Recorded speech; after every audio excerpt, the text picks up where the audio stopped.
First Peter chapter 4, verse 17. For the time is come that judgment must begin at the house of Yahweh Shem Yahushai.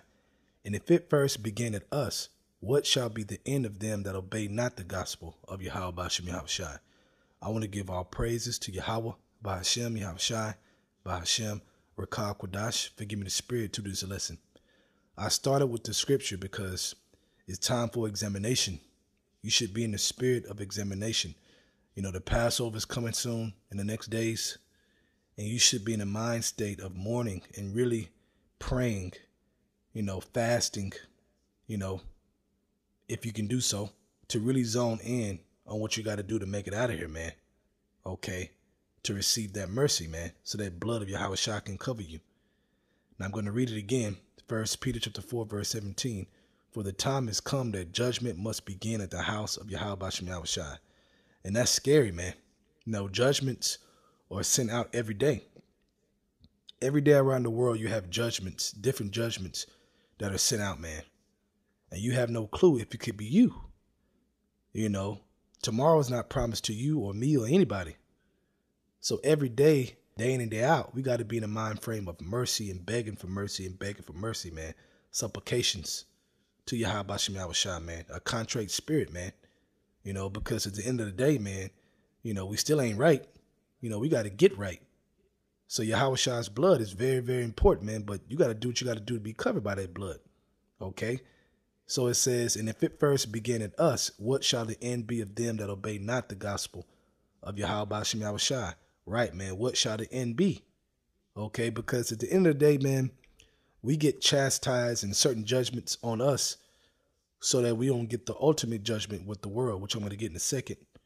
And that's very, very important to think about, man, because when you're going through your bullshit, man, you got to think about the scriptures, man, on what it said, that you're going to be chastised, man. You want to be a son of Yahweh, then you're going to be chastised, man. There's no way around it, man.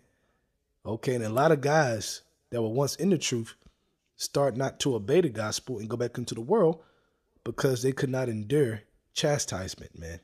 Okay, being chastised, all right? From that, let's go to Zephaniah chapter 1, verse 12. And it shall come to pass at that time that I will search Jerusalem with candles and punish the men that are settled on their lees, that say in their heart, Yahweh Shem Yahushai will not do good, neither will he do evil.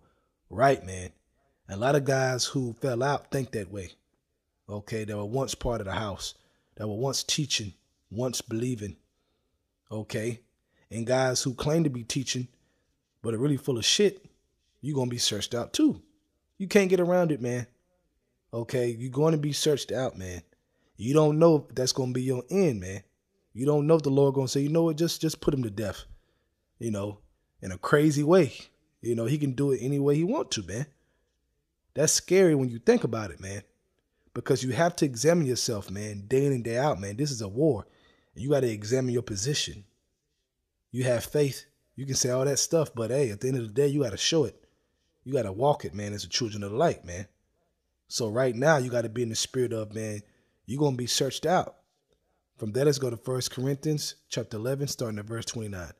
For he that eateth and drinketh unworthily, eateth and drinketh damnation to himself, not discerning the Lord's body. Right? You got to be in the spirit of discerning the Lord's body, man. Okay, really understanding what that sacrifice is for you and what you got to do because he sacrificed. Okay, you got to show your body as a living sacrifice, man, in the spirit, man, to glorify Yahweh Shem Yahushai. This is all about glorifying Yahweh Shem Yahushai. If you focus and stay on that, man, you are winning the war. If you're not focused on glorifying Yahweh Shem Yahushai, and you're not doing it at all, you are losing the war. Okay? And if you're still breathing, man, repent. Okay? And we all could get better at the end of the day, man. Nobody's perfect. We all fall short, man. So we all got room to examine this situation. Okay? When it comes to ourselves, you as an individual, man, what are you doing? What are you not doing? Et cetera, et cetera, et cetera, man. Because you want that mercy. Okay? You want to get passed over and not get judged. You see what I'm saying? Verse 30. For this cause many are weak and sickly among you, and many sleep. For if we would judge ourselves, we should not be judged. But when we are judged, we are chastened of the Lord, that we should not be condemned with the world. So be prepared to be more chastised as we go to the end. And we're at the end. We're at the end of the end, man. So you're going to be in more situations where you're getting chastised, man, and it's going to be stronger than it's ever been that you have experienced in this truth. And you're going to have to pass that test, man. Okay, either be chastised now or be judged with the world. You don't want to be judged with the world. Trust me, man. If you understand these scriptures, you know you do not want to be judged with the world, man. Okay. From there, let's go to Hebrews chapter 12, starting at verse 4. You have not yet resisted unto blood, striving against sin, and you have forgotten the exhortation which speaketh unto you as unto children. My son, despise not thou the chastening of the Lord, nor faint when thou art rebuked of him. Right, man. And like I said earlier, a lot of guys end up not obeying the gospel, not doing what the gospel says, which is obeying it, because they fainted. Why? Because they got tired of being chastised. So they're going to be judged with the world, man. They forfeited. You know, they have no more faith. Okay, so they're like, you know what? I'll just be judged with the world, you know, and try to be at ease right now because I'm tired of getting chastised. But that's part of the truth, man. Part of the straight gate. That's part of the sufferings that we have to go through, man. You're not going to be glorified with Yahweh Shai unless you suffer with him, as the scripture says. Verse 6, for whom the Lord loveth, he chastiseth, and scourges every son whom he received. If you endure chastening, Yahweh Shai dealeth with you as with sons. For what son is he whom the Father chastens not? Verse 8, but if you be without chastisement, whereof all are partakers, then are you bastards and not sons? Right, man. So you call yourself a son. I'm a son of Yahweh. Okay. Well, read the scriptures, man, on what it takes to be a son. Okay. You want to be identified as that son? Okay, one of the sons, then you got to deal with this, man. It's part of it, man. Okay, and the volume of it is going to crank up. You can best believe the volume is going to crank up. Why? Because you're getting prepared for the worst time in history, Jacob's trouble. So how could it not crank up? Think about that. Verse 9, furthermore, we have had fathers of our flesh which corrected us, and we gave them reverence. Shall we not much rather be in subjection unto the Father of spirits and live? For they verily for a few days chasten us after their own pleasure, but he for our profit, that we might be partakers of his holiness. And that's what it's about, being partaker of his holiness. Now, no chastening for the present seems to be joyous. Right, man. It seems to be joyous to not be chastised, okay? But when you have wisdom and you understand with the wisdom that is given, you understand that, hey, man, it's more joyous to be chastised now because you don't want that ultimate judgment for those who are not being chastised now. Okay, like I read earlier, we're being chastised now so that we're not chastised with the world. Okay, back at verse 11. Now no chastening for the present seems to be joyous, but grievous.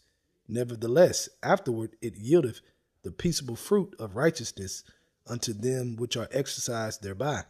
Wherefore lift up the hands which hang down, and the feeble knees, right, and make straight paths for your feet, lest that which is lame be turned out of the way, but let it rather be healed. Right, man. So this is a part of the healing process, man. Okay? Point blank, period. You cannot get around it, man. This was ordained before the foundation of the world. That through us being healed, okay, through the fullness of being healed, because we know the ultimate healing is Yahweh Shai coming down and us being changed, right? But leading up to that, man, there's a process of healing that has to take place, okay, to get to the ultimate fullness of being healed. Point blank, period, man. So, hey, man, prepare yourselves. Prepare yourselves. No joke, man. Prepare yourself for the things that are going to come your way. Different tests that's going to come your way, man. Okay, you're going to have to pass stronger tests. All right, more harder tests in your spirit, man. Okay. Last scripture, Galatians chapter 6, verse 9. And let us not be weary in well-doing, for in due season we shall reap if we faint not. Right, man. And like I said earlier, a lot of guys, they faint because of being chastised, man. But if they do, you're going to be judged with the world. We don't want to be judged with the world. We want to be chastised now, okay, as a son of Yahweh, so we can be prepared for Jacob's trouble. And that's what it's about, man. So, hey, pray that you have that spirit to endure chastisement, okay, and really meditate, man, leading up to the Passover, man, to really change some things and getting better, and not just talking it, but walking it. I want to give all praises to Yahweh, by Hashem, Yahushai, by Hashem, Rakah, Kodash, for giving the spirit to do this lesson. Double honors to the elders of Great Millstone, and Shalom to Yaakam out there that's doing the truth and sincerity. Shalom.